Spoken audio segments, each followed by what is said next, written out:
Сәлем достар. Бүгін мен сіздерге тегін түрде мың подписчик жинау туралы түсіндіретін боламын. Қазір ең бірінші тәсілін айтамын, және өте маңызды ақпарат бұл. Осы ақпаратты өздеріңіз тәжірибеңізде қолданып көрсеңіздер, үлкен оның әсері бар екендігін көретін боласыздар. Енді ол үшін не істеуіміз керек? Ең бірінші, ол сіздің каналыңыздың атауы маңызды. Яғни каналыңыздың аты қандай? Ол қыз-келіншектерге арналған канал болса, өзіңізде сол қыз-келіншектерге арналған неше түрлі каналдарды іздеп көріңіз. Мысалға, мамызге әңгіме деген секілді.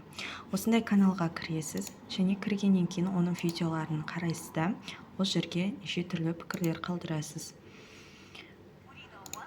Мысалға, мына жерде енді мамызге әңгімеде әйел адамдарға қатысты мәселелер туралы тақырып қозғалған, және оның астына пікірге мысалға Сымбат деген кісі былай жазып кеткен: Әли Әшімді әр көрген сайын мен оның бойында оқуға деген ерекше ынта, талпыныс оянады, көп нәрсені білгім келіп, өзімді дамытқым келіп тұрады деген секілді өзінің ерекше пікірін қалдырған. Және осы пікірді қалдырғаннан кейін өзінің ұсыныстарын да осы жерге жазып кетсе болады. Және де бұл жазылған пікір өте сауатты түрде жазылу керек, яғни басқалардың назарын аудара алуыңыз керек. Және осы пікірді жазып болғаннан кейін өзіңіз YouTube каналдан тағы да неше түрлі аккаунттар ашып аласыз да, мына жерге лайк басасыз. Яғни мына жерде бірнеше лайк болған сайын сіздің пікіріңіз ең жоғарыға шығып тұрады, яғни бірінші болып көрініп тұрады. Және екінші, сіздің пікіріңіз ең бірінші қатарға шығу үшін комментарийда көп болу керек.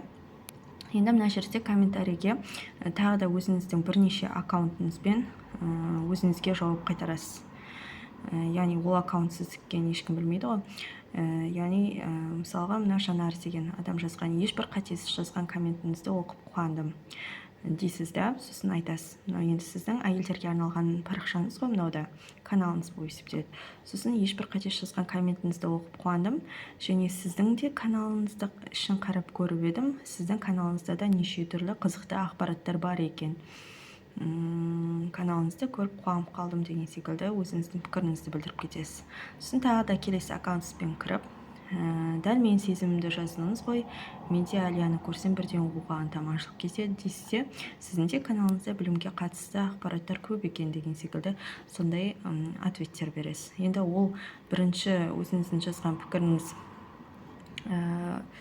көп лайк жинап және комментарий жинағаннан кейін сіздің жазған пікіріңіз ең басына шығып тұрады, және де оған кіріп комментарияны оқуы мүмкін адамдар, сол арқылы сіздің де каналыңыздың осындай пайдалы ақпараттарға толы екенін біліп сізге жазылады.